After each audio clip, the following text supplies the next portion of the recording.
여러분 안녕하십니까. 화요일 밤 자정이 지나고 지금 그러니까 또 2시 10분이군요. 벌써 수요일입니다. 오늘 또 많이 늦었습니다. 여기는 망명방송의 재론식입니다. 오늘 첫 방송은 문재인 대통령의 국회 시정연설을 중심으로 말씀드리는데 이 사실 오늘 하루 종일 언론의 화두는요. 그리고 사람들의 화제는 정경심의 구속 여부였습니다. 명재권 판사가 아니고 송경호 판사가 내일 영장 실질심사 담당 판사가 됐군요. 이런 말씀을 또 드려야 되겠습니다. 저녁 6시 넘어 운전 중에 이 지상파 라디오를 제가 듣고 있었는데요. 기자 몇 사람과 변호사 한 사람이 시사평론을 하고 있더군요. 역시 정경심과 대통령의 시정연설이 주제였습니다.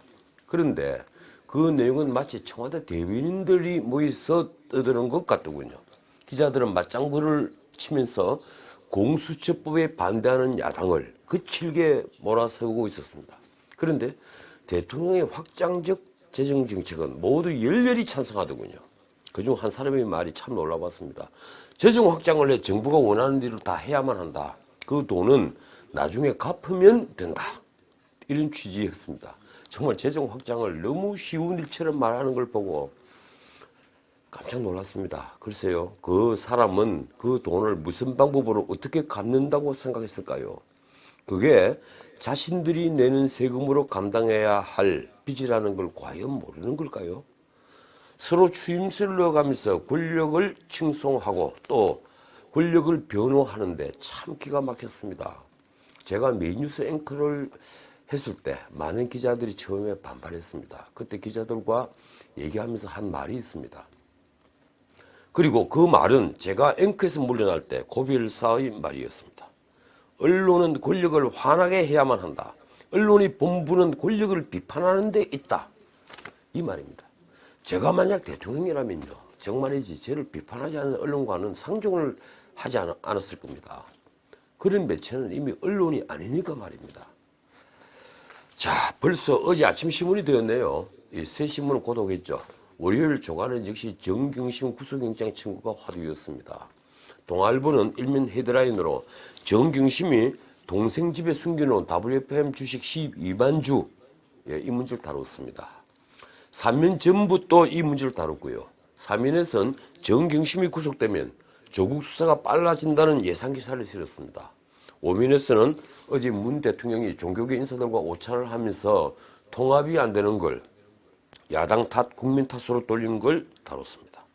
조선일보는 정경심 영장 청구를 일면 사이드로 다뤘군요. 대신에 헤드라인은 대통령과 여당의 공수처법 속도전 이런 제목입니다. 마치 오늘 시정연설을 미리 본 것 같더군요. 삼면엔 정경심 구속영장을 분석해서 그중 4개의 혐의가 조국과 직결되어 있다고 썼습니다. 입시비리와 증거인멸 관련 4개 혐의죠. 역시 대통령의 종교계 인사 오찬 내용도 한 명 가득히 다루었습니다. 그러고 보니 뉴스를 보는 눈은 되게 같은 것 같습니다. 오늘은 모처럼 한국일보도 보죠. 옛날에는 정말 대단한 권위지였습니다. 제가 이럴 때 말입니다. 재밌는 건 일면 헤드라인입니다.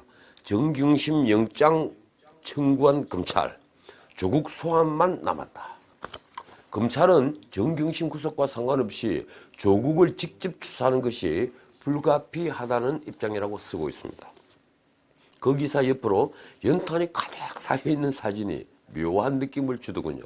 그래서 제가 오늘 이 사진을 소개하는 겁니다. 사진의 제목은요, 성큼 다가온 연탄의 계절입니다.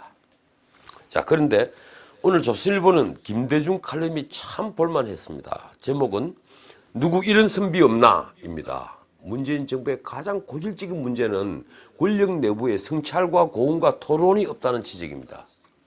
조국 게이트로 나라가 혼란스러울 때 대통령에게 내부에서 직언을 한 사람이 한 사람도 보이지 않는다는 것이죠.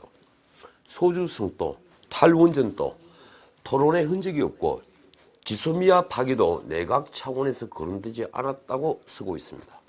문재인 정부 안에 이처럼 이견이 허락되지 않은 건 다른 말을 했다가 목이 달아난 경제부총리 예를 들고 있더군요. 김동연 부총리죠. 문제는 권력의 전횡을 보고도 자신에서 그만두겠다는 선비 정신을 가진 사람은 더더욱 보지 못했다는 겁니다. 이거를 읽으면서 국가의 조건을 다시 생각했습니다. 원래 국가의 조건으로 드는 건요, 영토 국민 주권이죠. 뭐 고등학교 때 그렇게 배웁니다. 법학 교과서에도 그렇게 되어 있고요. 그런데 저는 제 책 자유의 적들에서 국가의 조건으로 폭력의 독점, 그리고 헌법의 존재, 그리고 마지막으로 국가로서의 명예를 가지는 것을 들었습니다. 참 오랜 고민 끝에 그렇게 제가 내린 결론입니다. 국가의 여러 작용, 예컨대 사법작용이 가능한 것은 왜일까요? 국가가 폭력을 독점하기 때문입니다. 공권력이라는 말은 그래서 나옵니다. 문제는 하류국가일수록 이를 기화로 해서 공동선을 위한다는 명분 아래 선을 가장한 폭력을 자행한다는 데 있죠. 둘째, 헌법을 가진다는 말은요, 민주주의의 외관뿐 아니라 실질적인 민주주의의 집을 지어야 한다는 의미입니다. 헌법 없는 나라가 어디 있습니까? 그런데 정말 헌법다운 헌법을 가져야 된다는 것입니다. 자, 사실 셋째가 퍽 중요합니다. 오늘날 문명국들은 국가의 명예를 대단히 소중하게 여깁니다. 자국 시민이 납치되면 다시 데려오기 위해 무슨 수단이든 강구하는 나라가 대표적으로 미국이 있죠. 심지어 6.25 전쟁의 전사자 유해를 데려오기 위해 미국은 북한과의 협상에서 을의 입장에 자주 서기도 합니다. 아직 국군 포로 7만 명은 물론 납북 항공기 스튜어디스조차 데려오지 못하는 우리와는 결이 아주 다르죠. 올림픽에서 금메달을 몇 개 따고 몇 나라와 수교했느냐, 이런 것들이 중요한 게 아니라는 얘기입니다. 국가의 명예는 조금씩 쌓아가는 전통에 있습니다. 자, 이제 오늘 하루 종일 방송 뉴스 한 부분을 차지했던 대진년 뉴스를 말씀드리겠습니다. 사흘 전에 미국 대사관저 담장을 넘어간 17명, 그 중에 11명이 여학생이라고 그러죠. 이 17명이 소속된 단체 대학생 진보연합 말입니다. 경찰은 총 19명을 체포했는데요. 그중 7명에 대해서만 구속영장을 청구했죠. 그런데 4명에 대해 영장이 발부됐더군요. 오늘 경찰은 그 배우를 찾겠다면서 대진년 사무실이라는 곳을 압수수색했습니다. 성동구에 있다는 평화이음이라는 곳이었습니다. 이 평화이음은 서울시에 등록된 비영리 단체라고 하는군요. 오래전부터 친북 활동으로 자주 언론에 오르내리는 사람이 그곳 대표로 있다고 합니다. 문제는 압수수색할 때 터져나왔죠. 학생들은 경찰에게, 자, 제가 음성 변조를 좀 하겠습니다. 양아치, 깡패 같은 욕설을 마구 퍼부었습니다. 너희는 뭐야, 이 깡패, 용역 깡패보다 못하, 더라. 자, 어린 학생들 입에서 나왔다고 상상하기도 싫은 욕설입니다. 학생들이 이처럼 거칠게 나오자 할 수 없이 경찰은 압수수색을 중단해야 했다고 합니다. 경찰들은 학생들과 협의한 뒤에 압수수색하겠다고 말했습니다. 그러자 학생들은 놀러 왔냐, 소풍 왔냐면서 또 비아냥댔습니다. 대진년은 이 상황을 페이스북을 통해서 중계까지 했고요. 자, 이쯤 되면 이 학생들은 이미 사법 위에 군림하는 것입니다. 누가 학생들을 이렇게까지 공권력을 무시해도 되도록 가르쳤을까요? 정말 공권력은 부끄럽게 무너졌습니다.